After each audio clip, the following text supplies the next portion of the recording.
All right, we're live. Welcome to episode 70 of the Pro Go Baduk Weiqi podcast. I am Xiao Dai. And I'm Gaza. Oh, you Gaza. Well, it's good to be back. We have a little bit of a hiatus.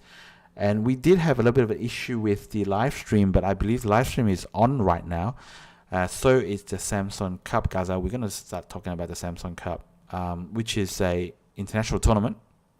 That's right. And this year is the 28th edition of the Samsung Cup. Last year was the 27th, and only 12 months later, they've got another one.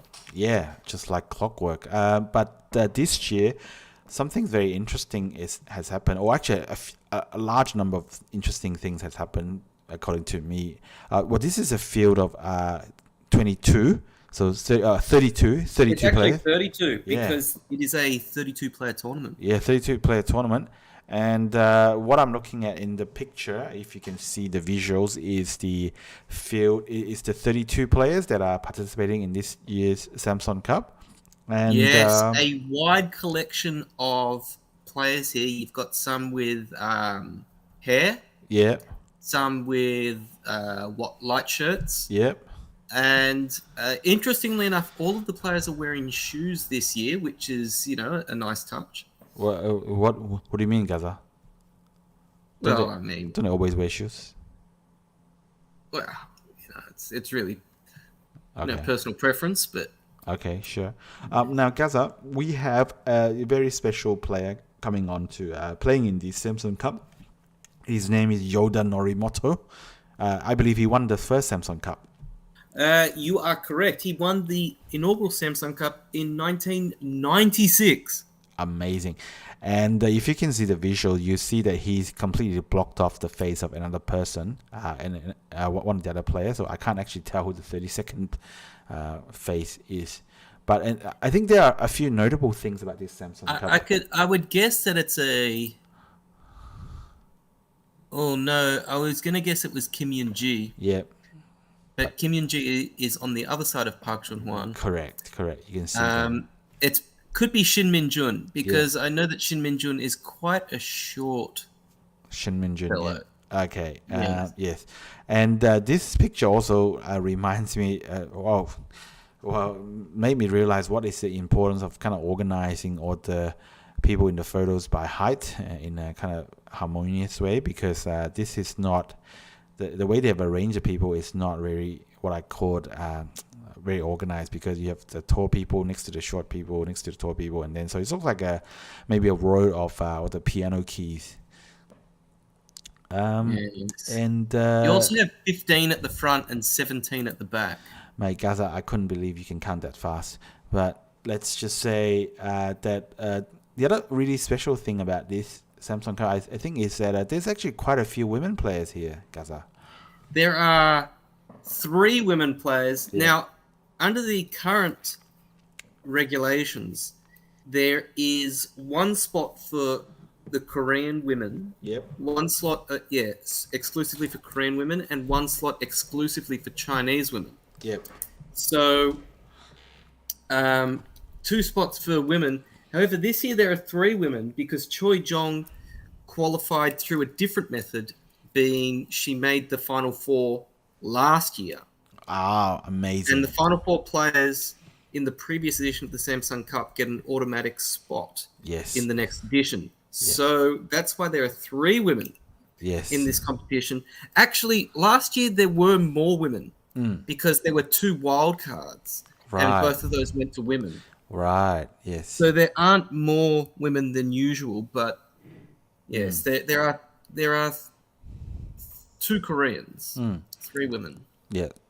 Very nice. And the other notable element of this lineup, of course, is that I've mentioned Yoda Norimoto here, but another super legend is part of the lineup as well. And of course, we're talking about Lee Chang-ho.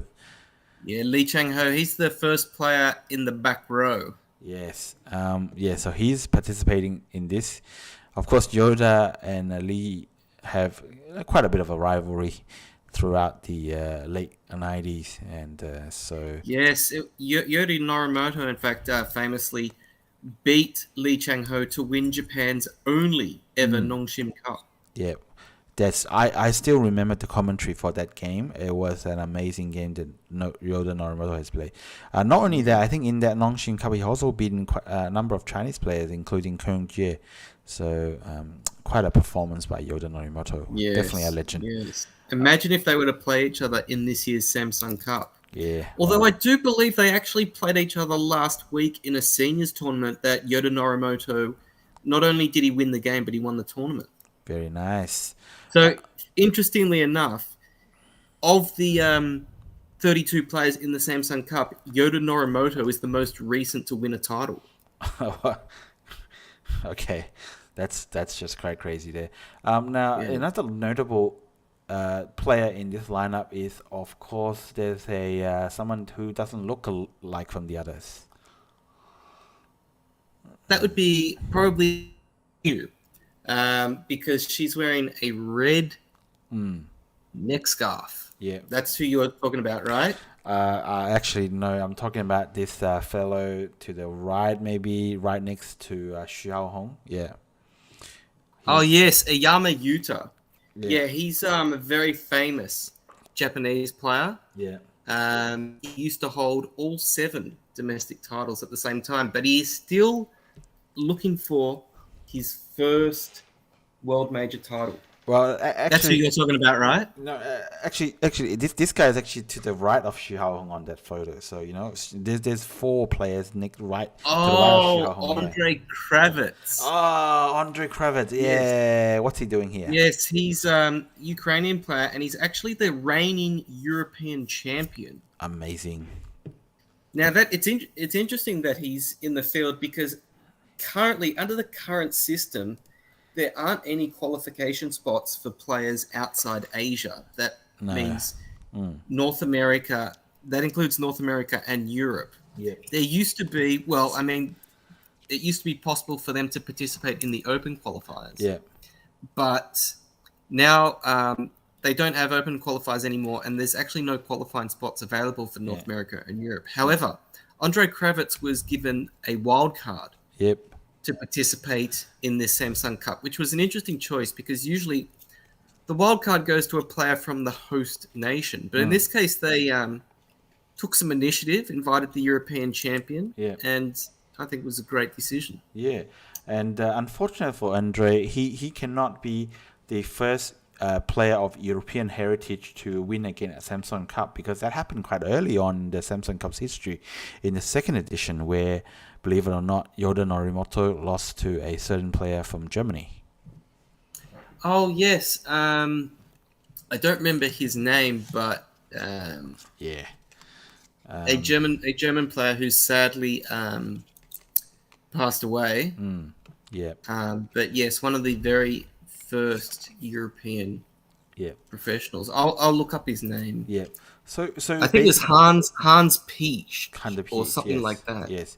And so therefore Europe has left its mark on this competition already, but let's see what Andre can do in this tournament. Now, of course, let's go through the list of participants.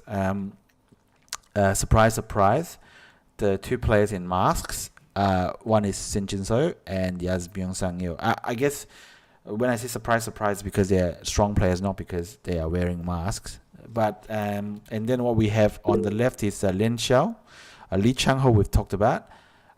This player I honestly do not recognize. He's either Han Wong-kyu or one of the Kim Nuri or Kim Seon-jin. I actually honestly do not recognize him. Hey Zelda, if you could share your screen with me. Oh yeah, then you can tell me what's happening. Yeah. I might be able to tell you. Yeah, okay. I forgot to share my screen, so there you go. You can have a look at my screen. Oh, lovely. Awesome. You can see it now, right? So, what I was looking at was I was just going through the pictures, the players from left to right, and already on the third player I do not recognize him. And of course the next player I also do not recognize. And then in the back. Yeah. That must be either Kim Nuri, Han Won-kyu, or Kim Seon-jin. I honestly The don't. second player looks like Hong Song Ji to me. Okay, cool. Oh yeah, okay, that could be. And then we have also Gu Zihao, Kang Dong Yun, Wang Xinghao. Now Wang Xinghao is very interesting because he's basically ranked as number 2 best player in the world right now, according to my ranking, just behind Shin Jinseo. But he is actually quite behind, 180 points also. So his chance of winning versus Shin Jinseo is just around 20%. And then continue on, we have Kim Yun Ji, Hong Yun Song, Park Jun Hwan, Zhou Hongyu, a player I cannot see the face of. I think that's Shin Min-jun. Shin Min-jun. Okay. Is that right? Okay. And then we have another player that I don't really recognize the face of. That's Yoda Norimoto. Yeah. Okay. No. I mean the one after that. I believe that is Han Wong Yu. Han Wang Yu. Okay. And then we have Motoki Tatsuya. Former Honimbo challenger, but lost 4-0. I think he also participated in some league last year, might be the Korean league or the Chinese league. Yeah. And another player I did not recognize. I can tell you who that is. That is, of course, An Sung Jun, top 10 player in Korea. Oh, maybe it's too pixelated. And then in the front row, again, I don't recognize. Oh, that must be Xu Hao Hong. Yes. No, that's Su Shawan. Xu Chaoyuan. Okay, yeah, okay. And then at the back, I have no idea. Kim Jung Hyun. Okay. And then we've got Choi Jong, Yamayuta, another player I don't recognize. I believe that gentleman is Kim Nuri. Oh, that's Kim Nuri. Okay, now I'll try to remember. I believe so, yes. And then we've got Xu Hao Hong, and then another player I don't recognize. Wait. Let me see if I can help this time. Yeah. Okay, so the player next to Kim Nuri, that looks to be An Jung Ki. I think that's An Jung Ki. Very nice. And of course, we talked about Xu Hao Hong already, and then another player I don't recognize. Believe it or not, guys, this is amazing. That's possibly Kang Woo Hyuk. Wow. And then one more player I don't recognize. Wait. Who? I do recognize Andre Kravitz, but the person immediately on top Andre of him. Kravitz. That's Kim Yong Hun. Oh, the Kim Yong Hun next to Shin Jinseo. Yeah. No, that's Kim Yong Hyun is, but the guy before Kim Yong Hyun, I don't know. Anyway, next to Shin Jinseo is wearing a mask. The guy before Kim Yong Hyun could be Kang Woo Hyuk. And then we have after Choi Jong, you've got Kim Nuri, and then An Jung Ki, and then Kang Woo Hyuk. Okay. I could be wrong. But yeah, cool. I really have no idea what they've done. So, and then we got Xie Hao, Xu Chaoyang, Ding Hao, and then Byung Sang Yu. Actually, there's another hidden person, and this is the hidden person between Shin Jinseo and Byung Sang Yu. His face is completely blocked by the taller Xu Jiayang. So I have no idea what's happened there. Good for them. Yeah, good for them. Now this is quite nice, the draw. So we have the draw happening, and what's happened is that this is Gu Zihao got 28. I do believe another player, Wang Xinghao, got 18. So any number with an 8 in it is quite lucky in I guess in the Chinese culture. So I don't know how well they're going to do with their luck, but Wang Xinghao actually drew Shin Jinseo, so I don't know if that can be called lucky, but it is what it is. So after the draw, they have split into 2 groups. The first group played on day 1, and the second group played on day 2. I do believe it's just a simple system of 7 versus 8, 9 versus 10, and basically consecutive numbers versus each other. And of course, they also go by the principle of no 2 players from the same country, if possible, can be drawn against each other.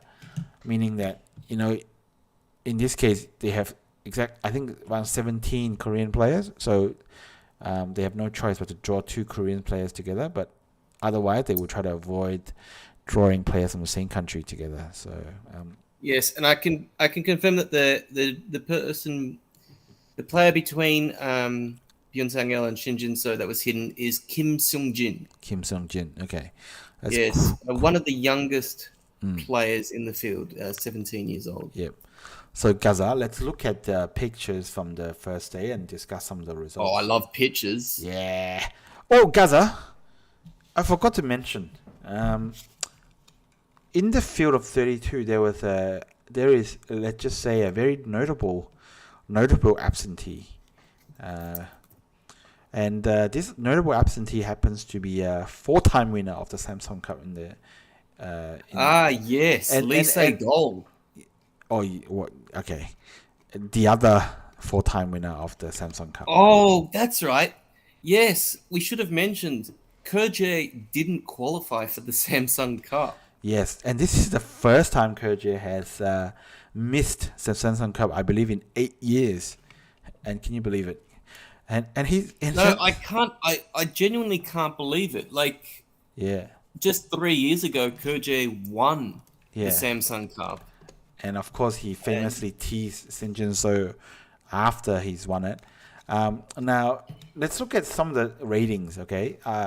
Kerje is now ranked number 8 in the world, okay? This is according to one rating. Let's go look at Go ratings.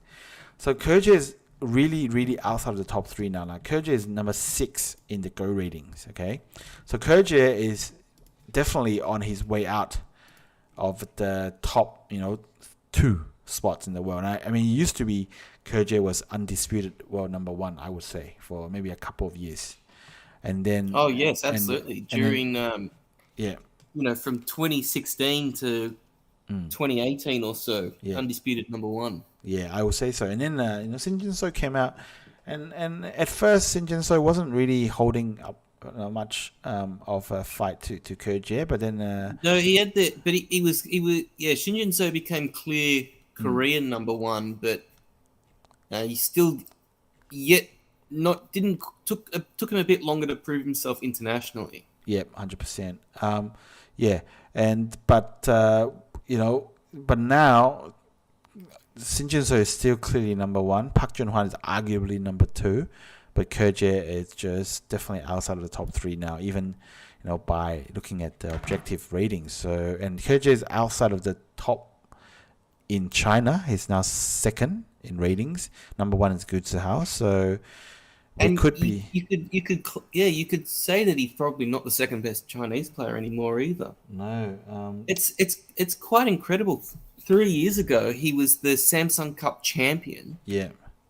And in those 3 years since then, not only has he not won another world title, another world major, but he's now missed out on even qualifying. Yeah, so it's extraordinary. It makes you wonder if he's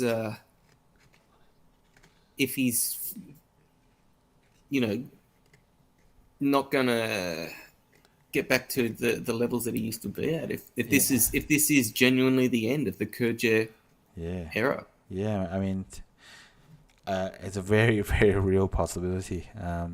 Later on, we'll talk about the Asian Games, so we might see glimpses of what's happened to Kerje there, because I think Kerje was in the Chinese team and selected to play in the individuals.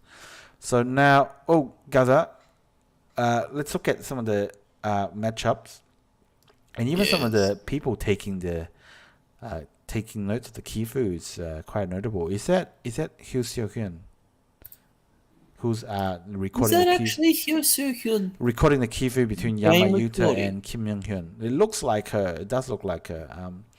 But anyway, I'd be shocked if she was doing game records. Yeah. Okay. Wow. It is the Samsung Cup. But but it looks like either her or possibly even Jong Yoo-jin. Yeah. Wow. Amazing. Now, Gaza, let's go through some of the results on day 1. And I'm desperately trying to get this thing to work, because it's really, sometimes technology fails me. I'm trying to load up all the results on the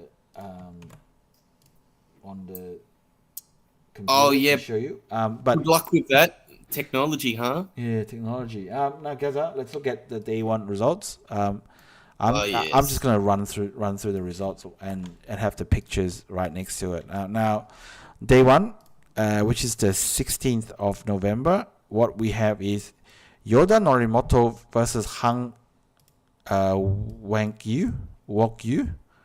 Yes. Wang Yu. No surprise there, but Han won, so by 2.5 points. So the very first inaugural Samsung Cup champion will not be winning this edition of the Samsung Cup. Unfortunately, no. If ever. And then we got Xinghao versus Choi Jong. Of course, as we mentioned, Choi Jong actually... And this was the game of the day. This was the most anticipated game of the day. Yep. Xinghao versus Choi Jong. And this was anticipated because Choi Jong made the final last year. Correct. So people were very keen to see how she was going to perform this year. And just to remind the viewers how incredible that Choi Jong run was. So Choi Jong played, I think, firstly Sada Atsushi, and then Japan. So that's maybe okay. That seems reasonable. She beat that, and then she played Ichiri Kiryu, and she also looked like Japan. Also from Japan. But in that game she looked like she was dead lost, and then somehow Ichiri Kiryu just made some ridiculous mistakes, so she got through. So okay, fine, got through 2 rounds, and then Choi Jong I believe played Yang Dingxin. Yep, from China. And Yang Dingxin, of course, one of the top 3 players from China, arguably. And she beat him as well, fair and square. And then Choi Jong got into this famous game versus Byung Sang-il. Byung Sang-il, of course, is consistently top 3 in Korea. Beat him as well. Also caused the famous incident where Byung Sang-il started slapping himself silly during when he realized he's completely lost. That's how incredible that run was. Ichiriki, Yang Dingxin, Byung Sang-il. Of course, she had to fall to Shin Jinseo in the final, but no fairy tale ending. But incredible run, and one that she probably wasn't going to repeat, really, falling at the first hurdle to Xinghao. Of course, Xinghao is definitely a top 10. Extremely well played game by Xinghao, who seems to be in a bit of a purple patch at the moment with his Nongshim Cup heroics that we didn't mention, but the Nongshim Cup has started, and Xinghao has won 3 games. And nice. And then Xinghao after the game started dancing to the tune of Purple Rain. So Xinghao beat Choi Jong. But something else I want to point out is that there was some footage of Xinghao playing pool. Oh, is that right? That they showed it during the games on day 2. Right. But I don't know when the footage was recorded. I think the footage would have been recorded before day 1. Yeah.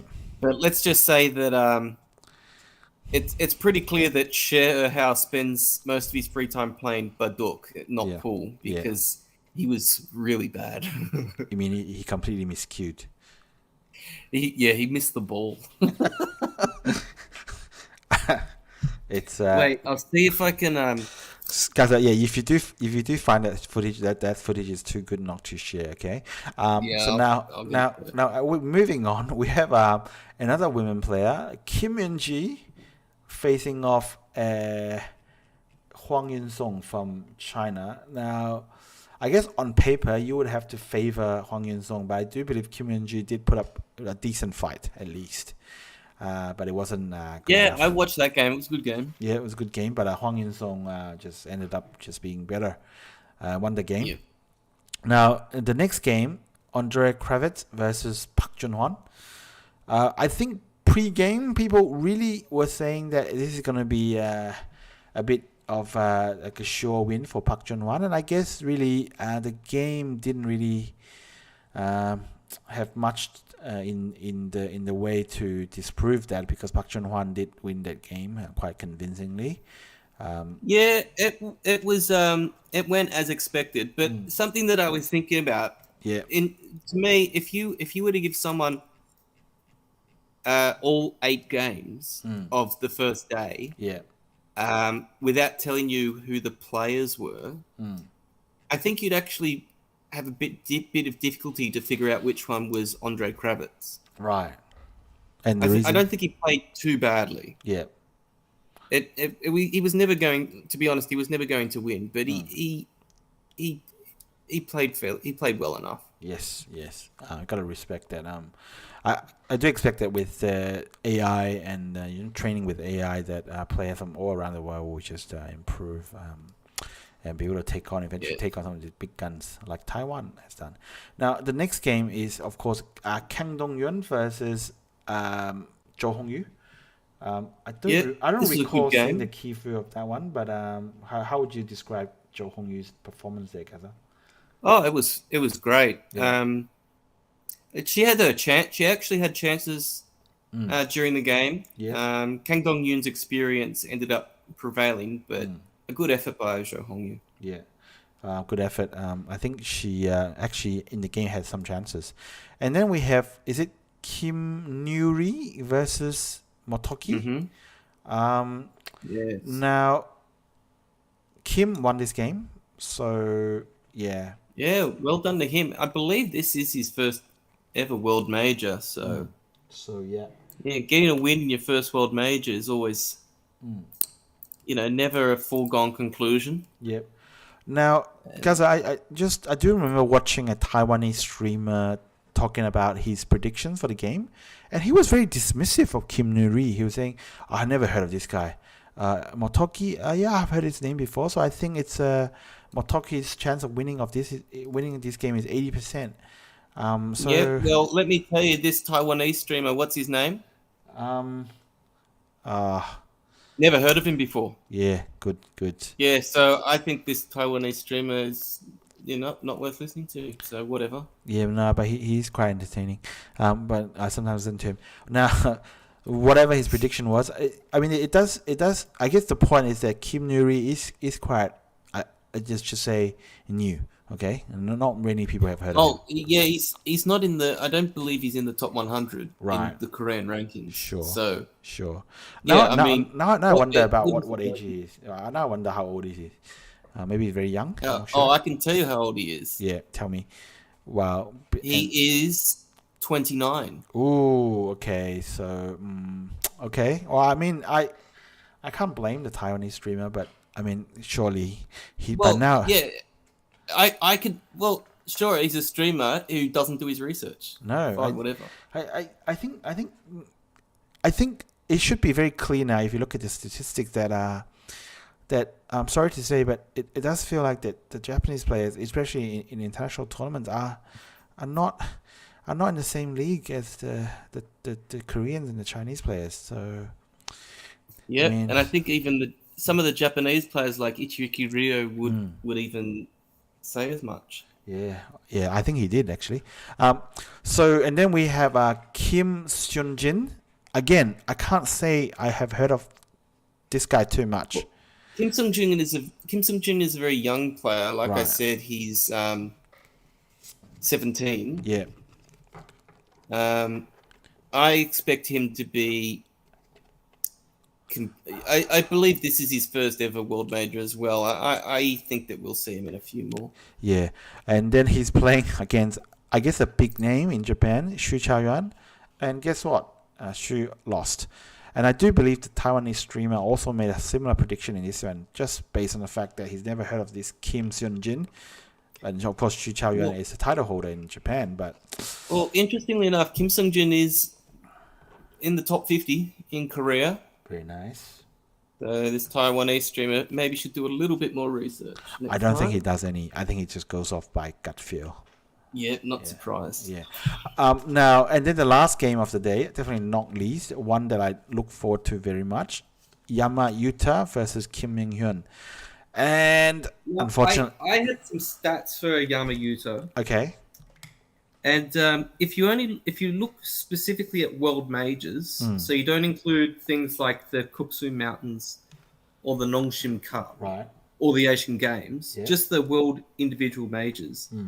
Yama Yuta has actually lost his last 7 games. 7 games. Oh my God. Yes. Yeah. Dating back to 2019, because he doesn't compete in all the world majors because of schedule clashes, but unfortunately for him, when he does compete, he loses in the first round. Yeah, wow. So he's looking to break that streak Yep. in this year's Samsung Cup. But Gaza, unfortunately for him, he made it 8 out of 8. So Oh dear. yeah, oh dear. So Kim Young Hyun won that one. So that's day one action. Now Kim Young-hoon actually he actually qualified for this Samsung Cup as a semi-finalist in last year's Samsung Cup. So he's looking to go at least one better this year. Oh yeah, I think he's got the potential to be a dark horse of some sort. So that's day one. Now Gaza, unfortunately, I have to say, day one, as interesting as it was, it meant that all the minority groups, or the weaker, to the minority group, I guess, the disadvantaged group or the misfortunate group, whatever you want to call them, in the world of Baduk, have all been eliminated, and they are the Japanese, the Europeans, and the women players. They all Yes, interestingly enough, that not only did all of the Japanese, European, and women players get assigned games on day one, but they all lost as well. They all lost as well. Like what? Yeah, it's a bit unfortunate. So this is another really terrible result for Japan. Of course, they didn't even make it past the first round. Wow, that's just amazing. I can't. Yep. I'm speechless. Yep. Once again, it's just it's a bit of a disappointing pattern. Maybe perhaps an alarming pattern. Yes. Now, for Japan, especially. Yeah. For Europe, you can understand because they're still a very young.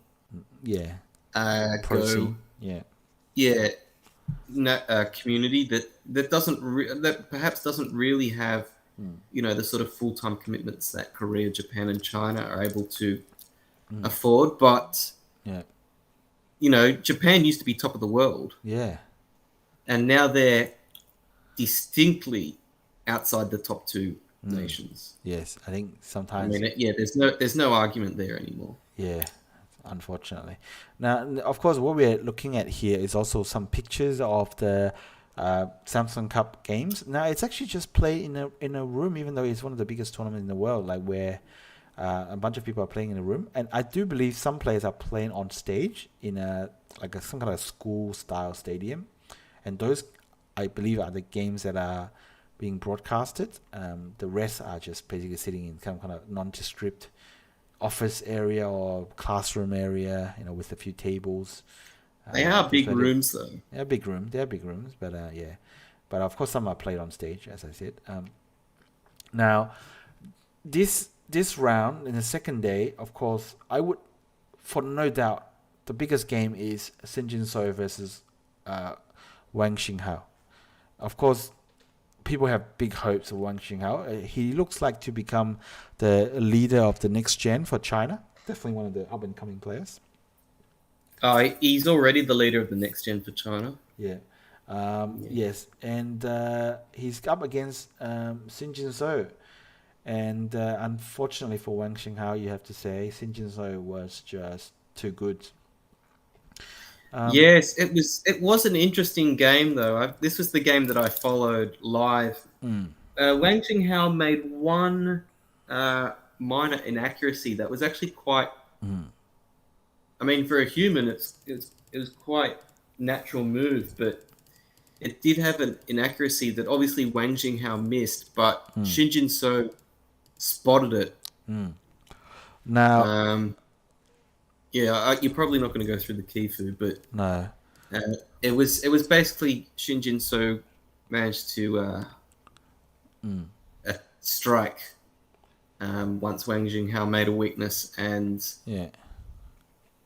Now I held on to win from there. Yeah, I do remember following the game live and just going through our chat, and one of our strong player friends, he just mentioned that how Shin Jinseo was just so sharp, he was able to find exactly the RG that Wang Xinghao left behind, and I believe it was this jumping move on the left here. It was that jump move, yeah. And And when I was looking through the keyframe, I was like, this guy is so freaking annoying. Like this stone, I can't do anything about it. He's gonna be able to escape and destroy my territory no matter what. But I do believe even after this, so this is just so annoying. This white group just not gonna die, runs out, destroys a bunch of territory. But I do believe later on in the game there was a part where supposedly according to AI, Wang Xinghao could have had a chance, but of course it might have just been a bit too hard to spot for human. So Wang Xinghao missed out on that.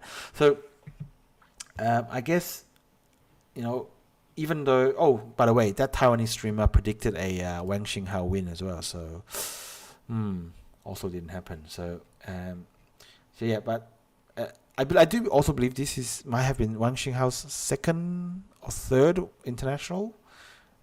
So yeah, he's definitely at least his third because he's in the LG Cup. Yeah. And he competed in the M Lily Cup. Right. Yeah. So it might be his third. I can't remember if he was in the Chunlan Cup, but yeah. I can't remember if he was in the Chujo-Lanka Cup. Yeah, I don't think he was in the Chunlan Cup. Right. Might have been a Lanka Cup that I was thinking about. Yeah. So yeah, but obviously still more chances to come. Definitely one player. He'll have more chances. He's still a good player. He just came up against an informed Shin Jinseo, which is basically, insane. And Wang Xinghao did compete in the Chujo-Lanka Cup, so this is at least his fourth World Major. Yes. Yeah, I don't think he was in the. So he's he wasn't in the Chunlan Cup. So this was his fourth World Major. Yep. So he's getting some chances. Now next up we have Xu Haohong versus An Zhengqi? An Zhengqi. And this is a one-sided game. Xu Haohong. Yeah. Very dominantly won this one. Yes. Now, Xu Haohong, of course, is from Taiwan. So, if Taiwanese players can perform like this in the international, but Japanese players can't, I don't know what it says about the state of Japanese Go. But Xu Haohong, again, holding up the flag for Taiwan, winning at least one game in an international major. I do believe Xu Haohong said that in an interview that his goal is to reach the semi-final of an international major. And God knows. He is yet to do that. Okay. Like a world major. So yeah. And so he actually won this one. And then next up we have Xinghao versus Hong Seong-ji. I guess on paper you have to say that Xinghao is the stronger player. And for sure. And he did win through Xinghao here with a little bit of a very strong performance from Xinghao. Some anime hairdo. He beat Hong Seong-ji. And then next up we have Xu Jiayang versus Kim Ting-yang. Can't remember his name. Yeah, so that was a win for... Wait, who? Kim Jong-hyun? No, Xu Jiayang versus Kim Ting something. I can't remember. Wait. I can't remember his name. But what do you mean? So this Wait, this guy. Let me look. Yeah. And anyway, Xu Jiayang won that one. Kim Jong-hyun. Okay, cool. And then we had Lin Xiao playing another Korean player that I don't really know the name of, Kang something. Kang Yu-hyuk. But Lin Xiao won that one. Now, the next one is another big one of the round, Gu Zihao versus Byung Sang-yeol. I do believe that game was probably the last one to finish, if I'm not wrong. And not the last to finish, no. Oh, not the last to finish, okay.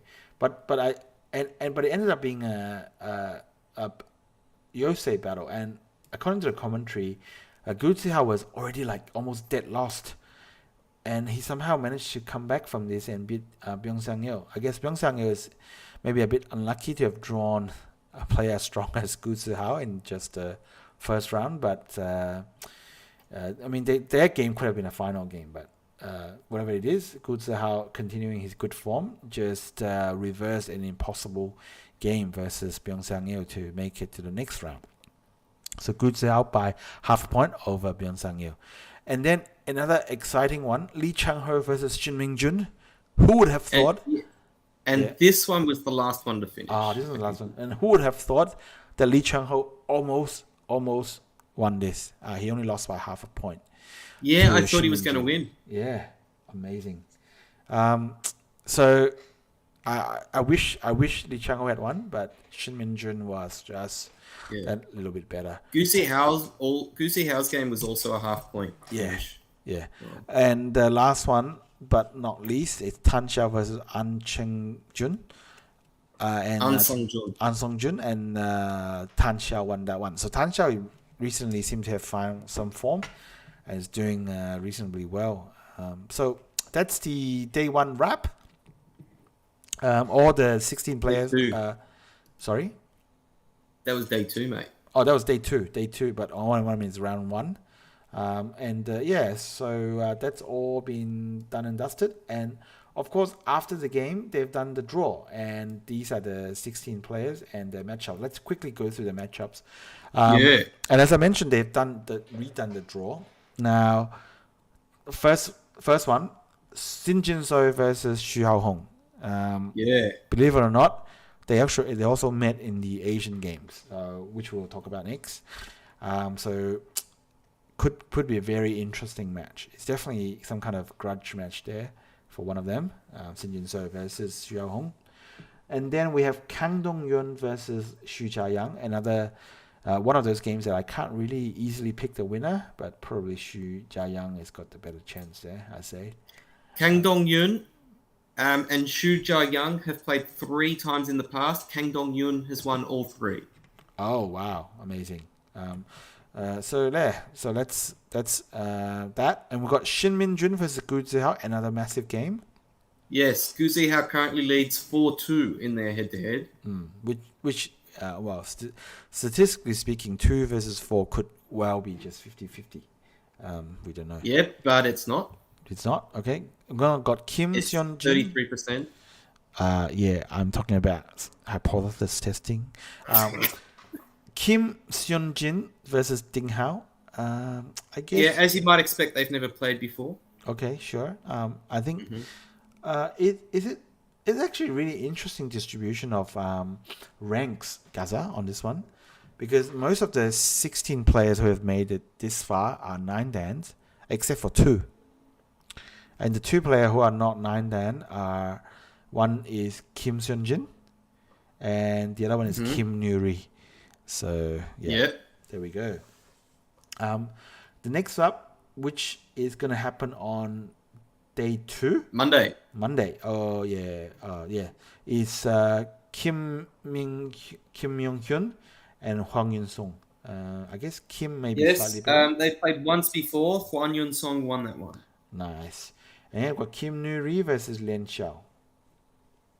Yep, they've never played before. Yeah, and I just noticed something really strange here. Or maybe not so strange, but even though Lien Xiao is only 2 characters, the Korean writing of his name has 3 Korean characters. I guess the last one is stand for some kind of full stop kind of thing. I'm not sure. I'm not sure why they put that there. But no, the last one is Zhao. Oh no, Jiao. Okay. Jiao. Ao. And Jiao. Right, I see. Yeah, very interesting. Because Tan Zhao has the same last 2 characters. Did you notice? Tan Xiao. Yeah. Actually, that's right. Yeah, and also Ding Hao as well, and Gu Zihao. Yeah. I really can't explain it, but maybe that's just what it is. And then we've got Park Jun-hwan. And Xu Haohong has the same character as well. I know. I don't know. It seems to be very strange.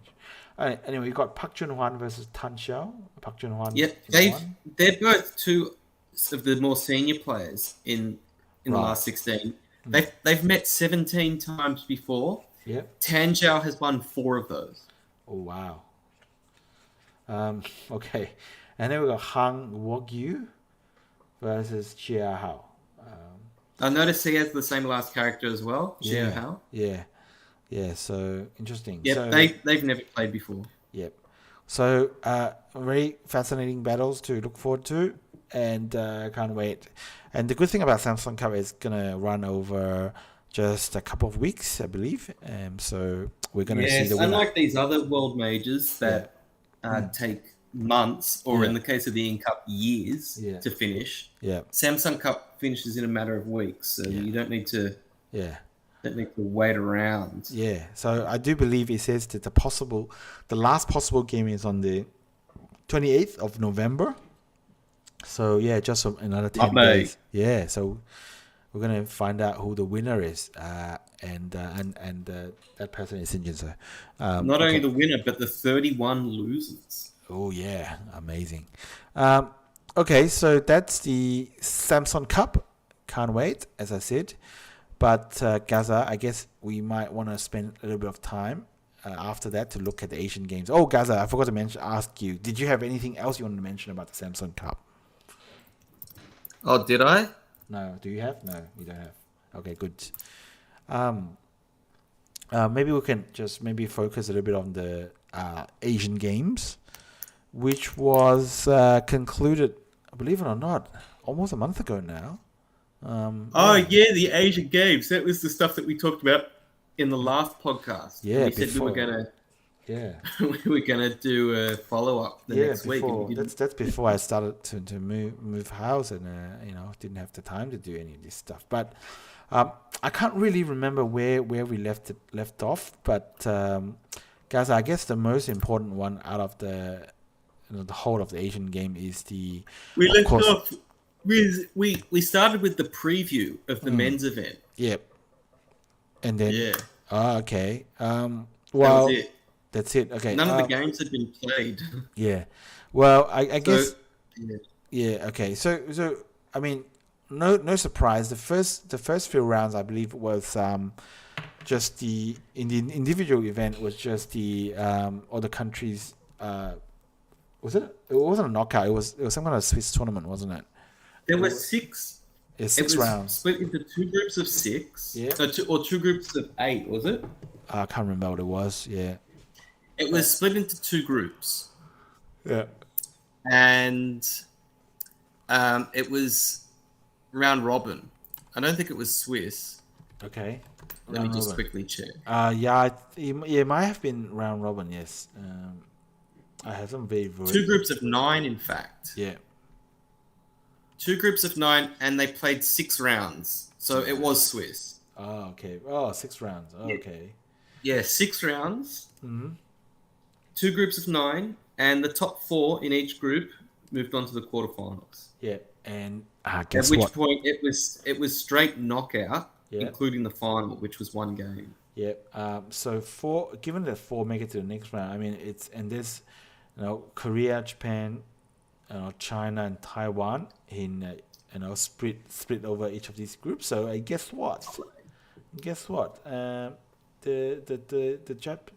These big 4 nations made it to the quarterfinals. But there were still some very notable things that happened in the Asian Games. Gaza, now guess how many games Japan managed to win in the individual events? In the group stages. In the both of the Japan representatives, Shibano Toramaru and Ichikiryu, made it to the quarterfinals. They finished top 4, but Shibano almost finished 5th. Oh yeah, crazy. Huh? He only finished ahead of, I believe, the Singapore player on tiebreak. They had the same score, right? And they had the same strength of schedule, right? So they had to use some other tiebreak, like backwards strength, like strength of schedule -1 round or something like that. I don't remember exactly, but Shibano made it to the quarterfinals by the barest of margins. Wow. Because he lost all 3 of his games against Korea, China, and Taiwan. He lost to I believe Xu Haohong. Yep. Yang Dingjin and Shin Jinseo. Yeah. Now, technically, there were more than 8 pros in this lineup because there's a player from Malaysia. He's also a pro in Japan, and I do believe one of the Singaporean players is a veteran pro from China. That's correct. I mentioned that before, and I even saw His name is Mr. Kang. I even saw an interview of him on Weibo, and he was mentioning how at the age of 62, he still, gets a chance to play, with top players like Kerr, and he feels incredibly happy about this, as you can imagine. So he teaches Go in Singapore now, but still gets the chance to play once in a while. So that's great. Now. According to my notes, it's no surprise that, of course, the Big Four all made it past into the quarterfinals. And now what I have here is the quarterfinal results. Let me see if I can bring up the matchup. But so let's see if I can bring up the matchup in the quarterfinals. So what we have in the matchup is Shin Jinseo versus Lai Junfu, Xu Hong versus Park Junhwan, Yang Dingshin versus Ichiriki, and Kerr versus Shibano Toramaru. Now, looking at the first game, so Kerr. Now, very interestingly, because each country is only allowed to select 2 players to represent them in the individual events, and of course, China was very late in their announcement of who would represent them. And I guess there was like a real chance that they may not select Kerr, even though Kerr was by far the most outstanding player from China over the last decade. But in the end, China did end up selecting Kerr, and I guess they also selected Yang Dingshin. I guess, so I guess as good as any. But so Kerr did play quite well. He beat Shibano, although Shibano has been KJ before. Park Junhwan and Ichiriki Ryu. Yeah, in the group stages. Oh, wait, are you talking about the quarterfinals? Quarterfinals, yeah. In the quarterfinals, yeah. He did beat Shibano. So now he's into the semis. Now for Ichiriki, he was not able to beat Yang Dingshin. So Yang Dingshin. He did beat Yang Dingshin. Oh, he did beat Yang Dingshin. Yeah, I forgot about that. Yeah, he did beat Yang Dingshin. So Yang Dingshin didn't even make it to the semi. So it was Shibano who made it to the semi. Now, so if now it was Ichiriki who made it to the semi. Yeah, Ichiriki made it to the semi. Now, Ichiriki making it to the semis means that Japan has a really good chance of getting a medal, because the other players in the semi was Shin Jinseo, and then Xu Hong actually managed to beat Park Junhwan. So the semis is Shin Jinseo, Kerr, Xu Hong, and Ichiriki. And so imagine if Ichiriki lost the semi. People were probably expecting that Xu Hong would lose the semi, and then Ichiriki has a real chance of beating Xu Hong. Maybe. Yeah, because the semi-finals, by the way, were Shin Jinseo versus Xu Hong and Kerr versus Ichiriki. Yeah, and unfortunately for Ichiriki, let's just say, Kerr actually beat Ichiriki. So now Ichiriki lost the semi, but he's still in for a chance to grab the bronze medal. Okay, and Gaza, I guess this is to everyone's surprise. Xu Hong actually managed to beat Shin Jinseo. Yes, quite an upset. Quite an upset. And what that meant was now you have Xu Hong in the final versus Kerr. So now let's think about Xu Hong's journey so far. So Xu Hong got through the group stage. That's not really a surprise. But then he beat Park Junhwan, and now Shin Jinseo, arguably the number 1 and 2nd player in the world, to make it to semi. So you would say, even if Xu Hong just wins the silver, you would have to say he deserves it. Okay, now. But now it's one thing is that we miss out on an opportunity for Shin Jinseo versus Kerr, the 2 best players of the last 6 or 7 years, to meet in the final of arguably the biggest, Go tournament in the last 6 or 7 years. Yeah. We miss out on that opportunity, but whatever. Yeah. But now that Shin Jinseo is out of the picture, Kerr has a golden opportunity, to win the Asian Games, and how and massive redeem would himself. that be for him? redeem himself. Okay, redeem himself. Exactly. Believe it or not. And and then this is a very tense game. Of course, I followed the game live. This is the game graph. Now, I have to say, in the game, it looked like Kerje fell behind a bit early, but then he fought his way back. And at one point, it looked like Kerje was going to win. He was almost going to win. But then he made a Yosei mistake. And Kerje ended up losing by 1.5 points. And what this means, of course, is that Xiaohong actually won the gold medal. Who would have predicted that? Yeah, I don't think anyone predicted that, except for maybe that Taiwan streamer. Yeah, wow. That got every prediction in the Samsung Cup wrong. No, guys, I remember him making a prediction about this game as well, this whole tournament as well. I don't think it was anywhere near what, he did not predict this. But this is quite a script. Yes. Actually, this set some records for me because I lost. This was my set a record for me for biggest loss of Fox coins. Gambling. So, yeah, wow. Yeah. Another reason why I've made some good bets on Fox Go server. This was not one of them. This was far from it. Yes. Yeah. I was certain that Kerje was going to win the gold medal. It seemed to be written in the stars. Oh, wow. But Zhu Haohong said, well, stuff all that. Yeah. Stuff the divine intervention. I'm going to. I think I'll take this Asian Games gold medal. Thank you very much. Yeah, thank you very much. Now, just had the performance of his life, really. Yeah, it was just an incredible run. So let me just recount this again. So Xiaohong beat Park Junhwan, Shin Jinseo, and Kerje, arguably the top 3 players in the world. So you have to say he definitely deserved this gold medal, 100%. And he beat all the best players to win it. He didn't get lucky and get to dodge a few of them. He played all the top ones. Yeah, and now this Asian Games, even the person recording Kifu is a big name. So what you see here, this lady, she's a big name Weiqi host in China. Her name is Xu Ying. I believe she's a 5Dan, a former national women's champion in China. She's definitely one of the most popular Weiqi program hosts in her prime. So I believe she now lives in Shenzhen or Hong Kong. Possibly teachers go there. She's a professor at Shenzhen University. Teaching mostly Go, I do believe.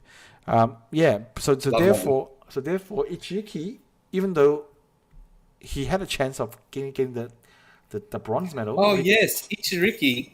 So now Ichiriki, to get a medal, he has to beat Shin Jinseo. Is that right? Yes, that's right. So Xu Haohong, not only did he, surprise everyone by winning the gold medal, he also completely ruined Ichiriki's chances of winning a medal. That's how awesome this run was. Oh, I take it Ichiriki didn't win. No, he didn't. Oh well. Yeah, and this is I don't know if this is a Thai team members in the background watching this game, going giddy over Shin Jinseo, or the lady players. So that was the Asian Games individual event.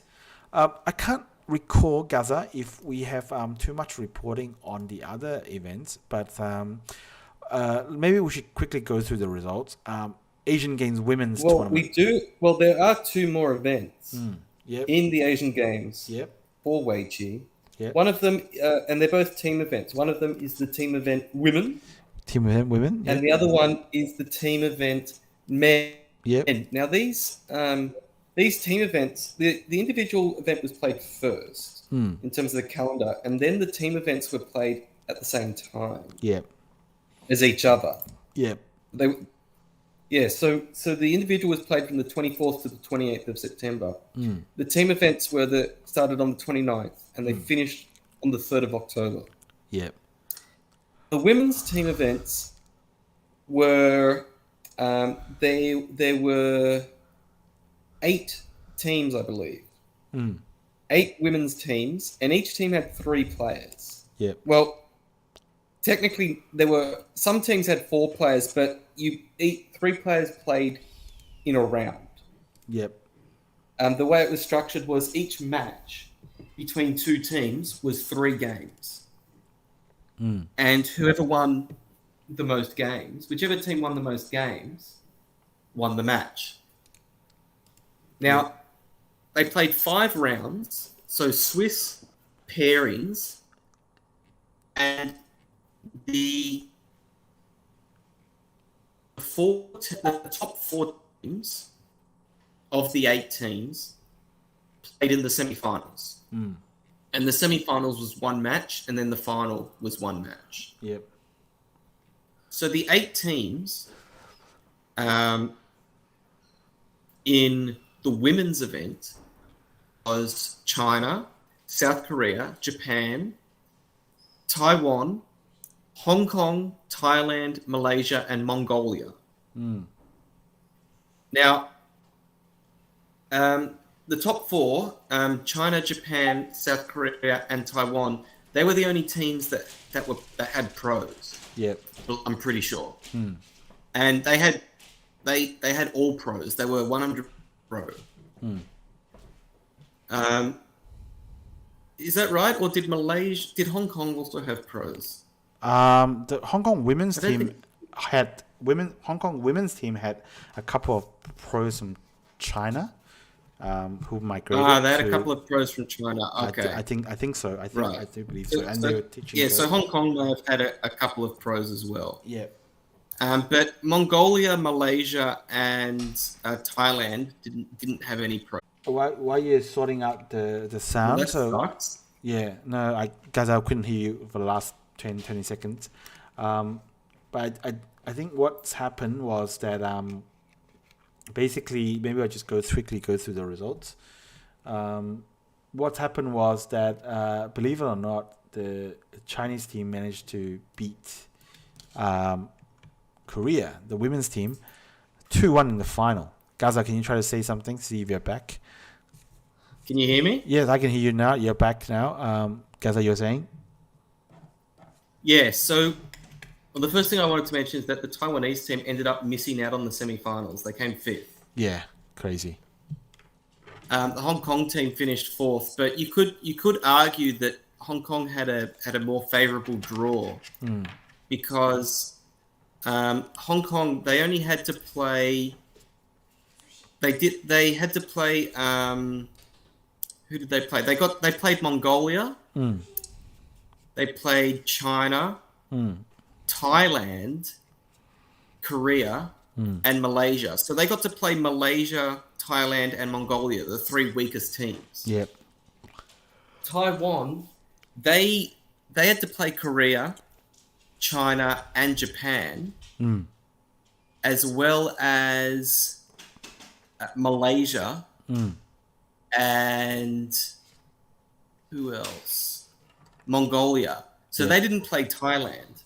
Taiwan didn't play Thailand, but they had to play Korea, China, and Japan. So they had to play 3 of the pro teams, whereas Hong Kong only had to play 2 of the pro teams. Yep.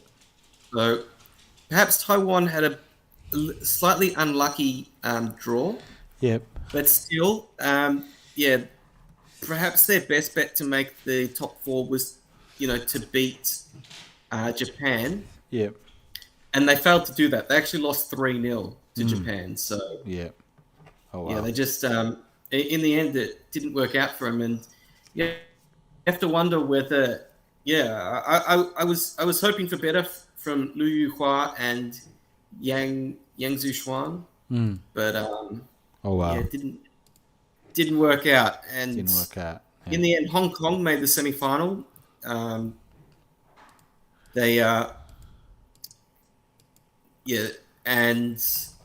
semi-final, Korea beat Hong Kong and China beat Japan. Yep.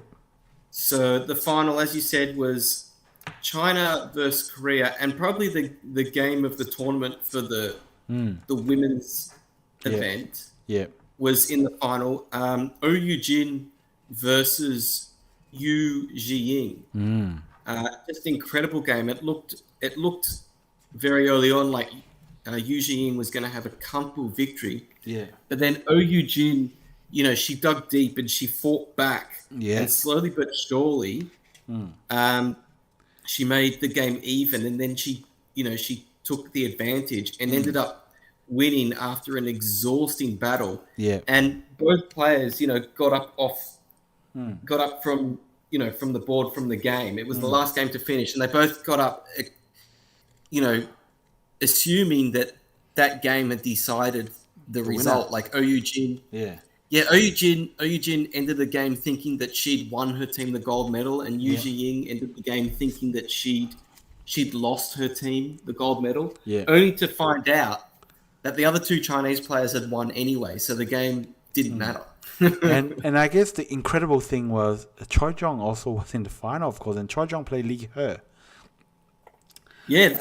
So Li He easily defeated Choi Jong. Choi Jong just, probably the most important game of her career, and she's far and away the number one women's player in the world, and she just completely choked. Yeah, you have to say. I guess she just couldn't perform when it mattered, and in the two young players of each team, Wu Yiming and Kim Yun-ji, ended up getting paired against each other. And Kim Yun-ji had chances in that game, but wasn't able to hold it together. And she kind of let it get away as well. Yeah. So I guess you would have to say that maybe Korea is slightly favored on paper. In fact, during the group stages, they beat China. But that is true. They did beat China in the group stage 2-1. Correct, 2-1. But I guess what really matters is just the final, and you have to say the Chinese women's team performed better on the day. So interestingly enough, in the group stage, it was the same pairings: Kim Yun-ji versus Wu Yiming, Ou Jin versus Yu Jiying, and Choi Jong versus Li He. Yeah, and the only result that was different was in the group stage, Choi Jong beat Li He.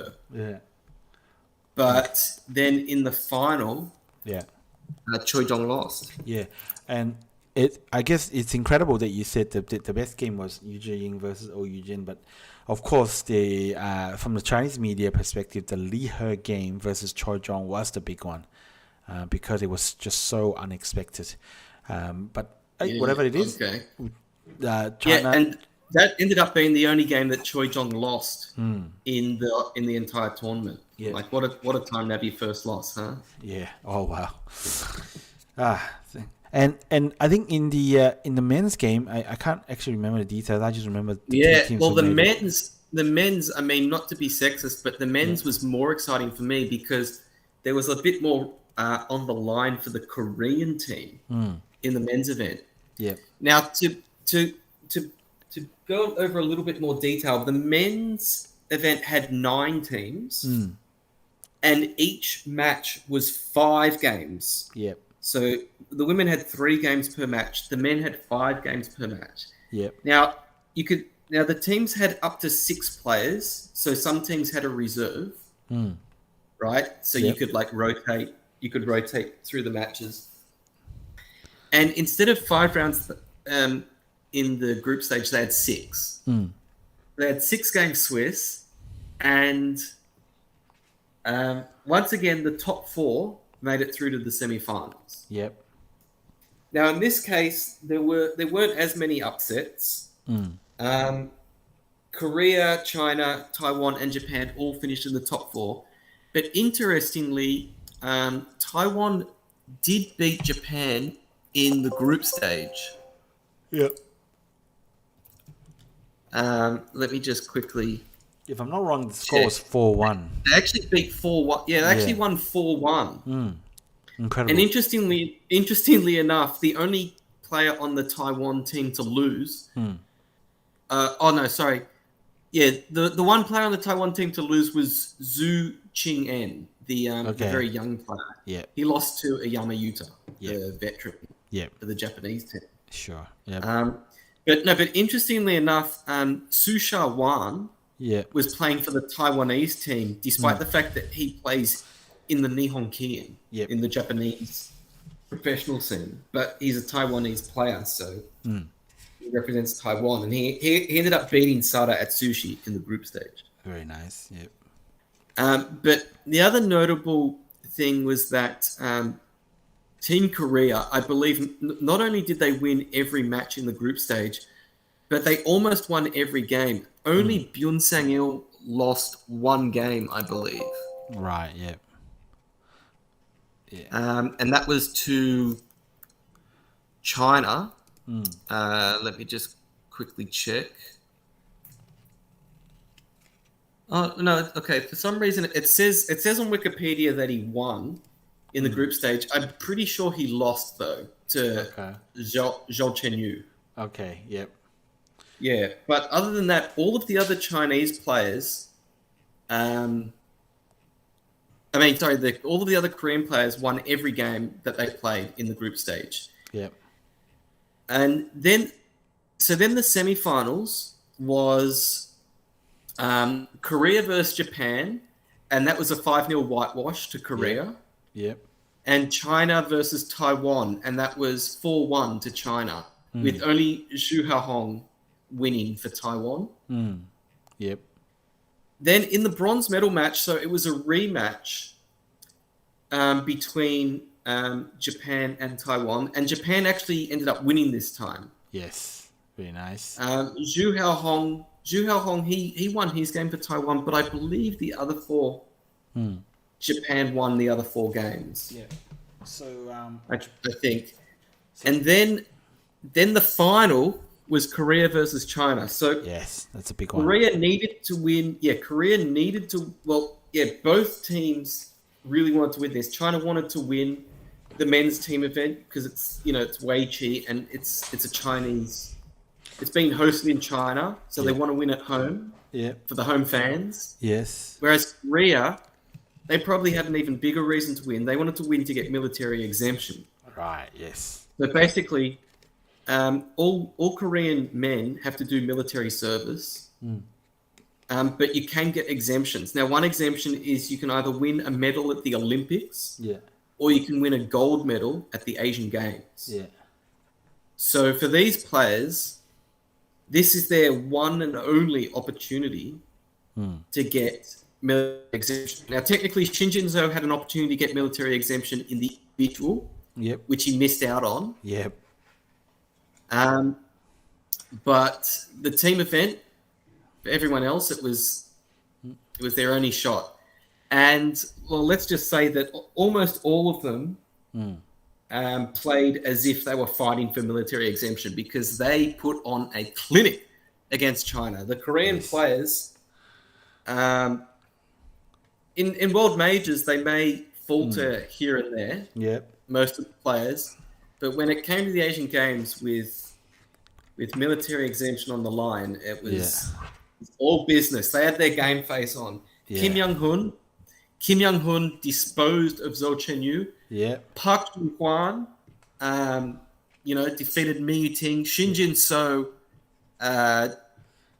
just lights out against Yang Dingjin. Yeah. Shin Min-jun against Ke Jie. Yeah. I mean, they've got a bit of a rivalry, and Shin Min-jun played Ke Jie like it was the 2021 LG Cup final.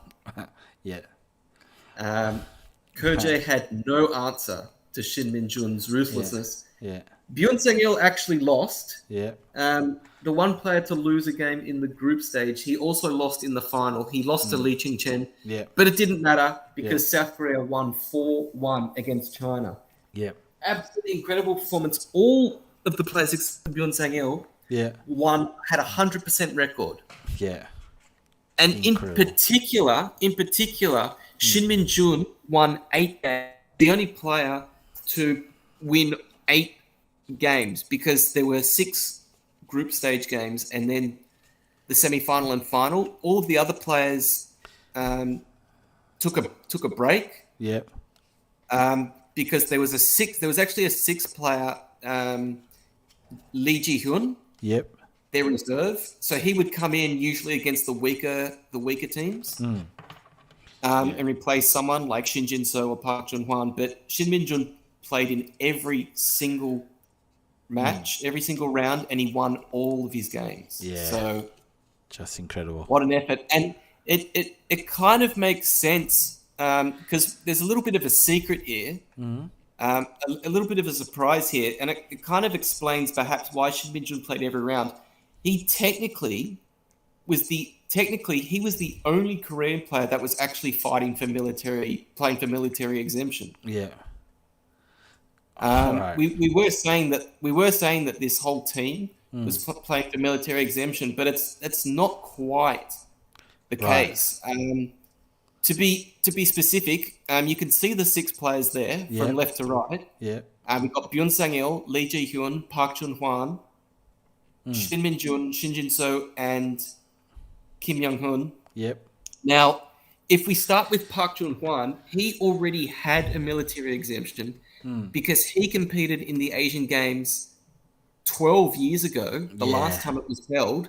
Yep. And he won 2 gold medals in the men's team and in the pego. Yep. So he already had a military exemption. Yep. Now, Lee Ji-hyun, the reserve, he wasn't fighting for military exemption because he had already completed his military service. Correct. He actually completed it a couple of years ago. He served in the Navy. Yep. Now, moving on to Byun Sang-il, Shin Jinseo, and Kim Young-hun, they actually have a medical exemption.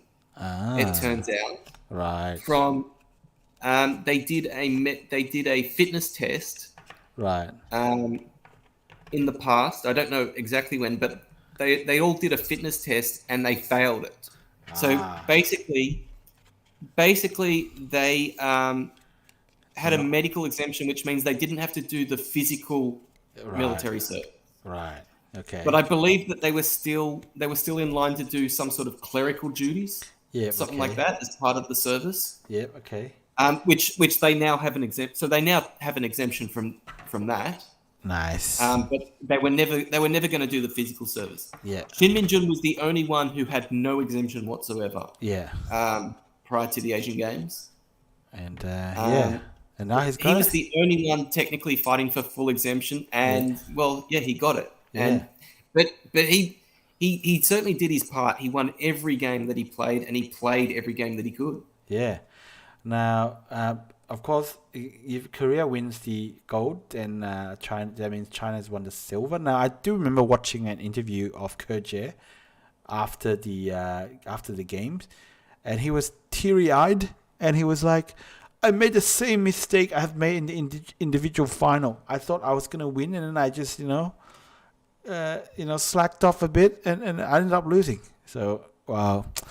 I really don't know what to say to that kind of comment, because if you let your concentration lapse, that just means you don't want it enough. And if you made the same mistake in the same games, so what does that mean? That means you never learn from your mistakes. Like, that means you don't deserve to be in this team anymore, probably. So a bit of a sad story, but it's this. People will say that Kerje had didn't have a bad tournament because people weren't expecting him based on his recent form to even make the final. Yeah. Of the men's individual. In fact, I believe there was someone in the chat who bet me $10 that he wasn't even going to make the semi-final. Oh, yeah, okay. So I'm $10 richer. Thanks, mate. Thanks. All right. But for Kerje, I think it's not just about losing. It was the fact that he got so close. Yeah. To the gold medal. Practically held it. In the team event. Yeah. And he finishes with no gold medals. Yeah. And I don't know what's happened, but I just noticed that his pants are different colors to the others. Yeah, that I noticed that as well. He doesn't seem to be.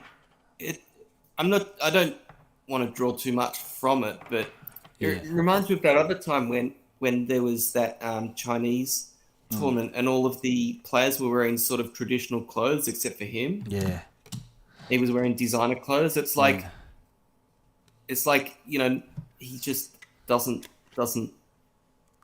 And that other time, there was like another time when Park Chun-hwan and Shin Jinseo were beating all of the Chinese players. Then there was like an internal meeting among the Chinese players to discuss how to, defeat Shin Jinseo, and Kerje like didn't even turn up. Yeah. Like he just didn't go. Yeah. Like it's like he does his own thing to his own, for better or for worse. Yeah. But he didn't actually really follow through on all of that though. Like, because I do remember one of the videos I've seen where, like, before the Asian Games, like the players were asked to, I don't know what you call it, like make a pledge. I was like, I will, serve my country to the best of my abilities. I will not waver in my, whatever, one of those things, pledge. So actually, Kerje was the player's representative. So he went on. So he got up and he spoke. Maybe it was from a script, but it just sounded like it was one of those things that you can kind of script to say, oh yeah, I'll do my best for my country, blah blah blah blah blah. It was just very normal.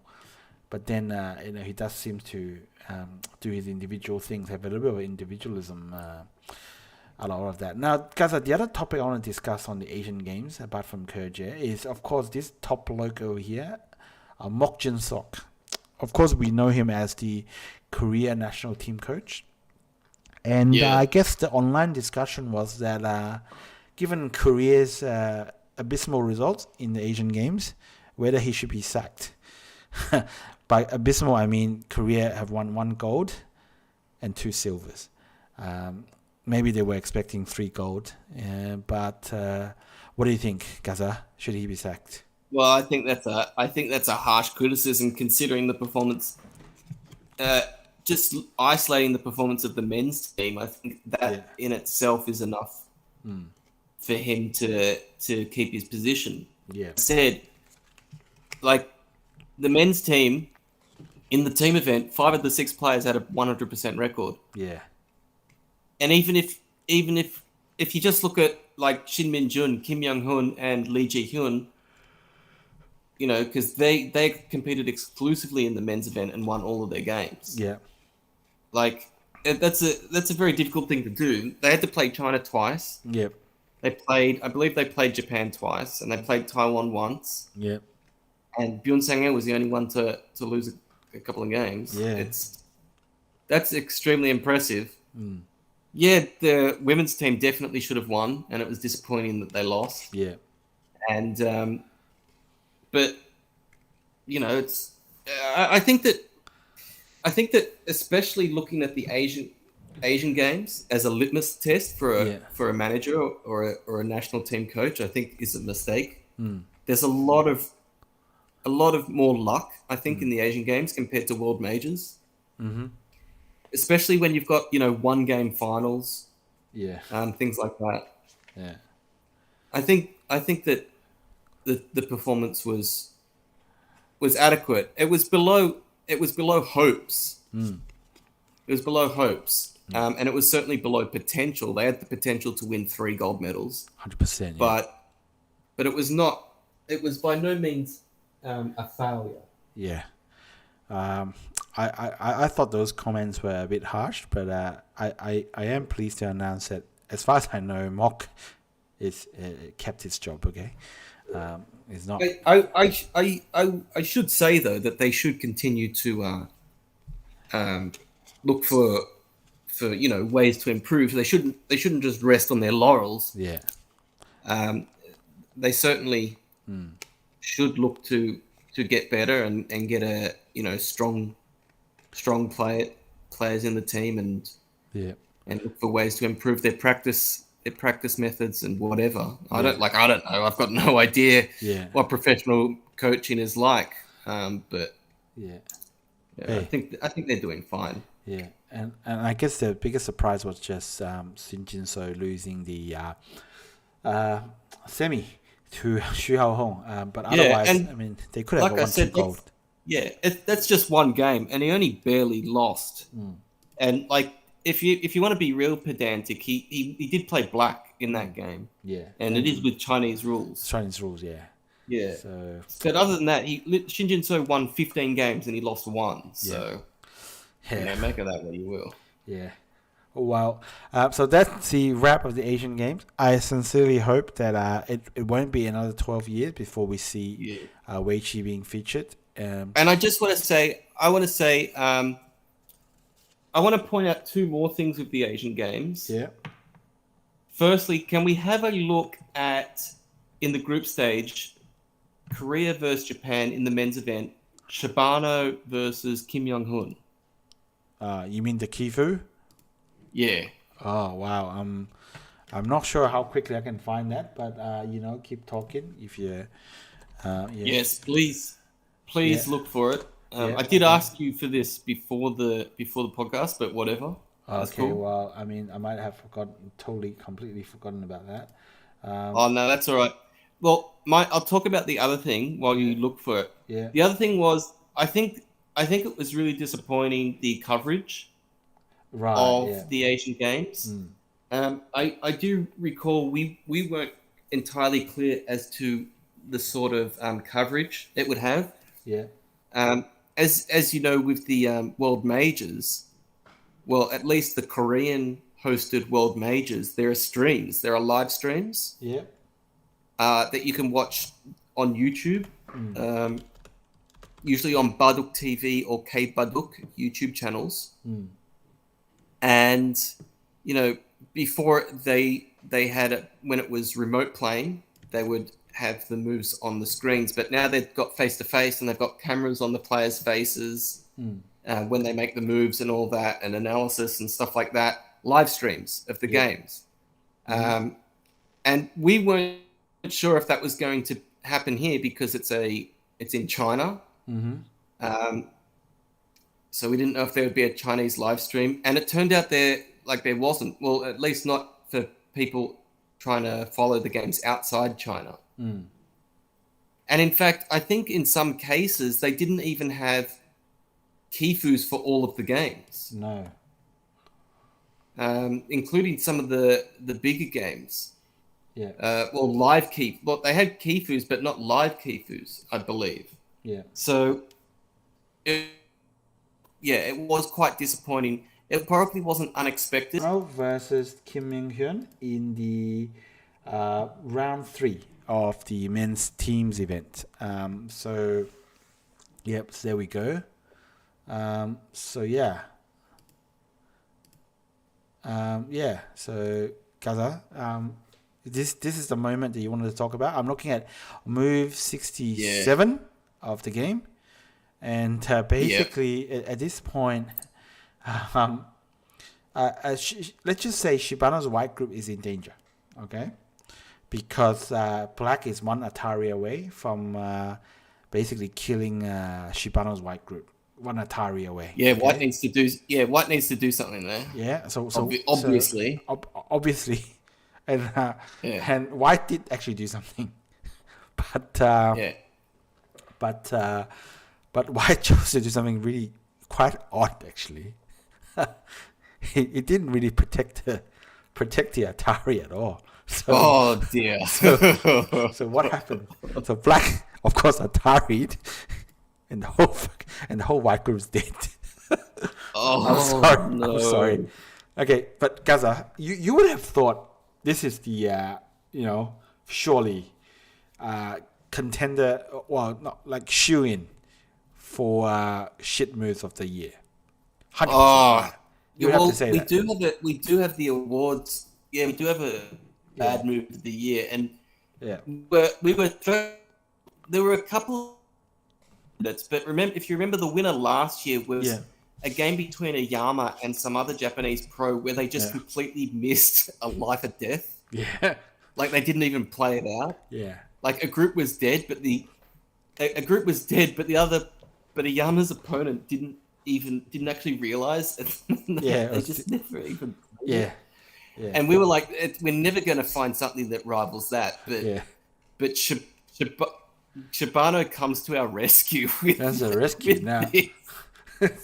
so Shibano. Now I do remember that we have this chat of friends that play, that obviously follow the pro scene, and one of the comment was, what is this? Shibano's 18Q.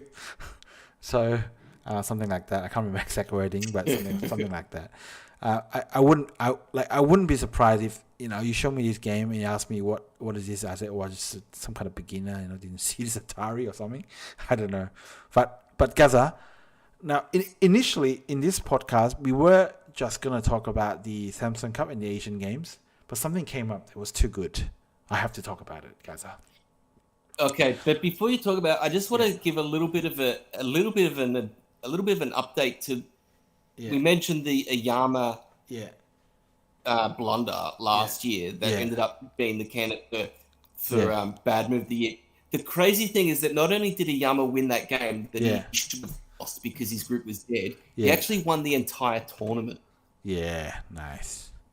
Yeah, just crazy. I'm not sure if that says anything about the state of professional Go in Japan or what, but my goodness, I remember a professional came to the Go club after like a week later because someone else sent him the game and he was so confused. He came to me and he's like, have you seen this? What's going on? I don't understand.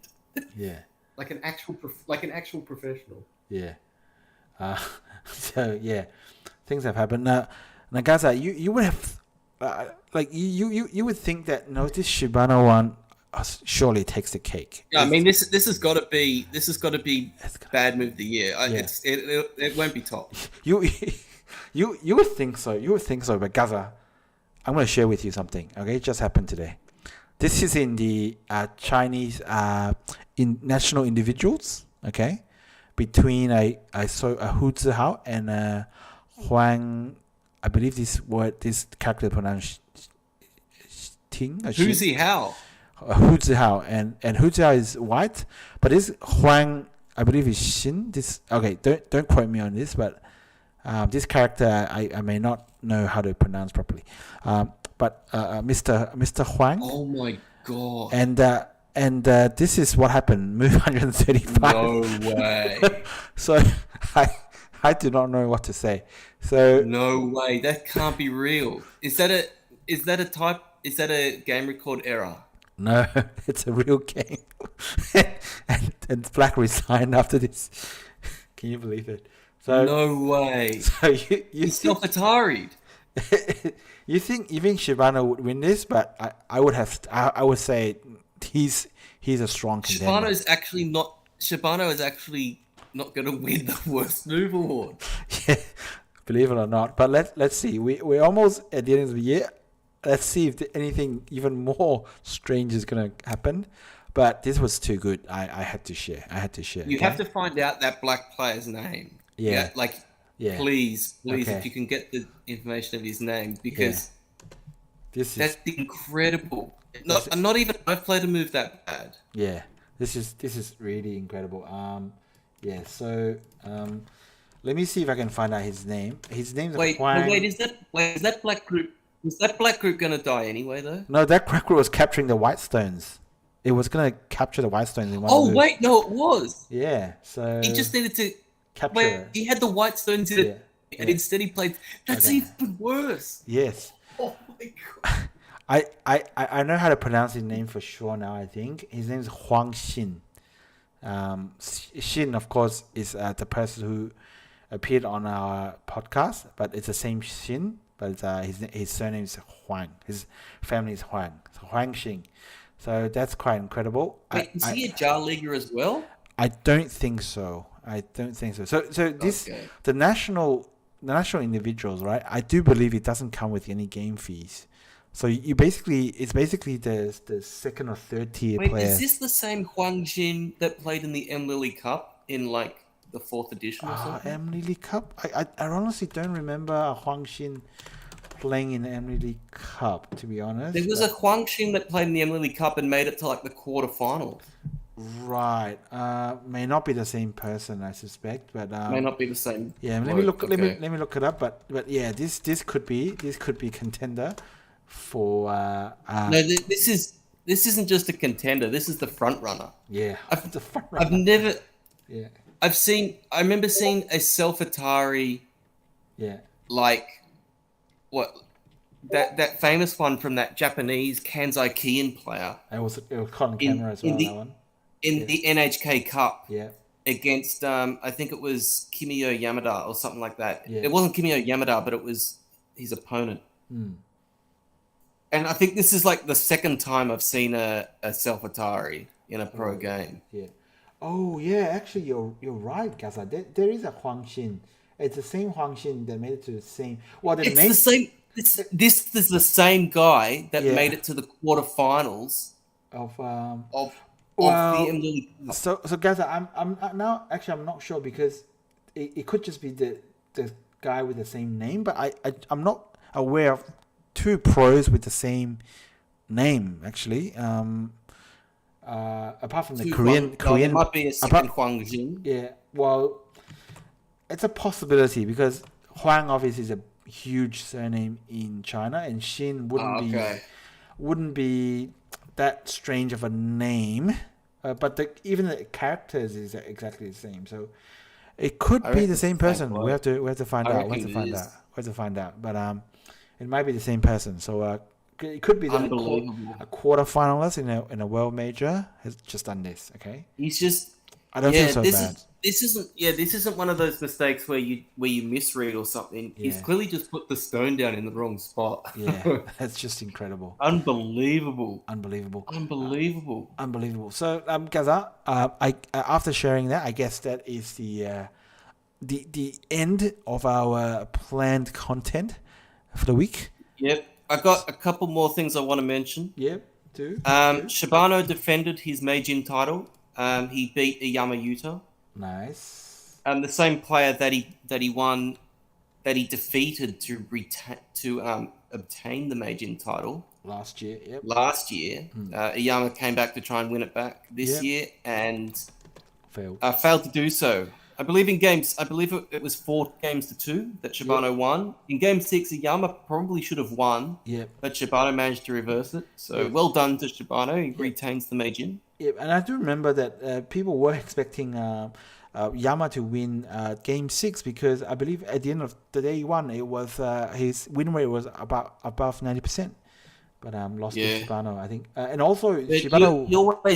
You always got to remember that in the early-ish game, if it's within like the first 80 moves, 90% doesn't mean the same thing. Right. As later on in the game, yeah. Sure, 100%. And also in this series, it looked like Shibano might just win it very easily because he raised to a 3-0 lead, if I'm not wrong. That's right. He won the first 3 games, yes. But then Iyama played 2 exquisite games, Game 4 and Game 5. And it looked like he was on course to do the same in Game 6, but Shibano fought back, which he is known to do. Yep. He is a fighter. And he played better than he did in the Asian Games. Wow, yeah, that's the understatement. But he retained the Meijin, won a lot of money for it as well. Very nice. And another thing, there's a huge milestone has been achieved this year. Oh. And that is Shin Jinseo. We always have to mention Shin Jinseo on the podcast. Well, we already have, but we'll mention him again. And he has won 100 games already in 2023. Yeah. He's the first player officially to win professionally 100 official games in a calendar year. Right. Now, technically, Kim Yoon-ji did actually win over 100 games last year. Yep.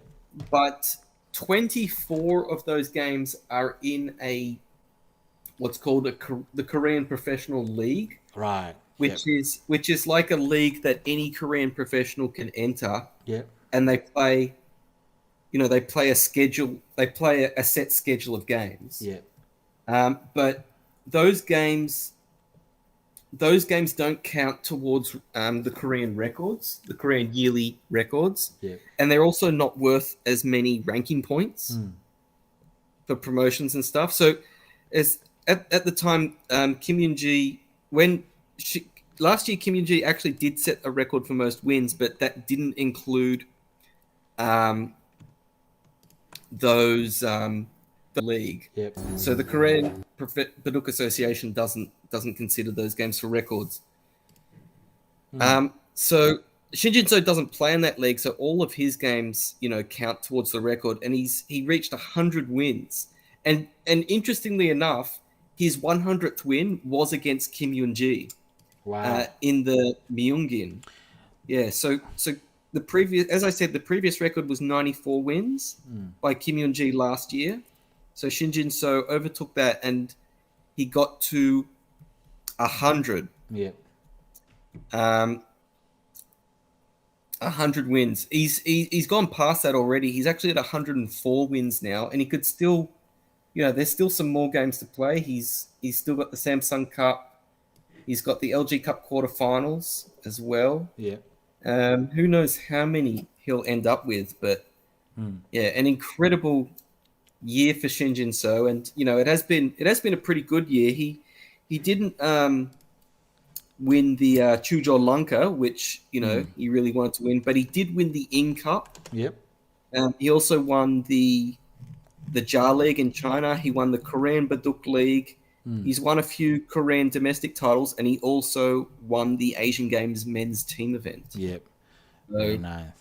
Pretty successful year for Shin Jinseo, and it might get a little bit more successful, but we shall see. Yeah, we shall see. Now, I did find the the Taiwanese streamer, and his predictions to be preserved for all perpetuity. He did say that Xu Chaoyuan was gonna have a 100% chance of winning against Kim Seon-jin. Obviously, that didn't happen. But his name is 100% chance. Wow. Wow. I just saw it. I just remember his prediction here. So his name is Zhu Ruisi. I do believe he's a Fox 9 Dan, a 7 Dan in Taiwan. Yeah, so very strong certainly not a Fox 9 Dan on betting. No.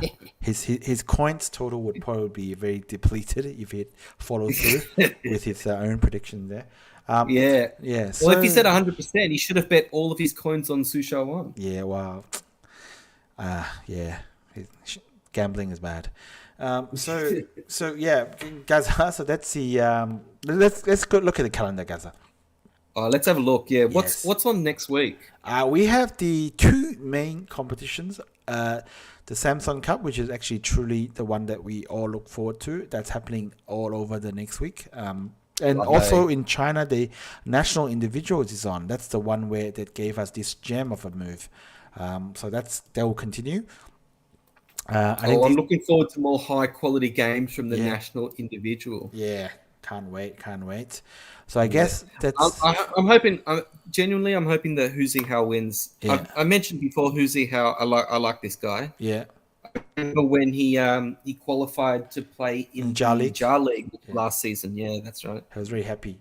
He probably have learned some kind of I don't know, hypnosis or something. Kind of induced that guy to make that move. I'm not really sure, but it was incredible. Whatever he's done. Now, that's a new skill, a new ability. Yeah. Well, I mean, after the AI, you gotta differentiate yourself somehow, I guess. Yeah. Well, now, a big question. I've got one big question before we say goodbye. Yeah. When's the next podcast? If all goes well, next week. But can you believe that, fellas? We might have another podcast next week. Yeah, well, yeah. Things have settled into a new pattern. Now, just in case that doesn't happen, there's actually a humongous amount of stuff to look forward to, okay, on the week after, because the week after we have the Samsung Cup final, okay, and also the women's Guo from China that's happening, the 6th Wu Qingyuan Cup semi, believe it or not. And the Wu Qingyuan Cup semi, and the Nongxin Cup is all coming in the week after, and in China, Cup. Yeah. So and in China, a couple of domestic tournaments. So some massive stuff coming up right after. Amazing. And in middle of December, you know what's in the middle of December? LG Cup. That's right. Yeah. LG Cup. And we'll also have the Myungin final. It will be a repeat of the final 2 years ago. Yeah. Shin Jinseo versus Byeonsang-il. Yeah. Mm-hmm. And Gaza, no matter what, we definitely need to do this as a New Year present, which is the annual awards. That must. Oh continue. Yeah, the annual awards. That and we will be looking for we will be looking for nominations. Yeah, and hopefully this Okay. year I'll be more organized and have all the categories out, so that people can vote, and we wrap it up in one Yeah. episode. All right, one episode. Top stuff. But Yeah, for now, yeah. let's now- end this episode. Yes, How about that? yes. And so let's end this.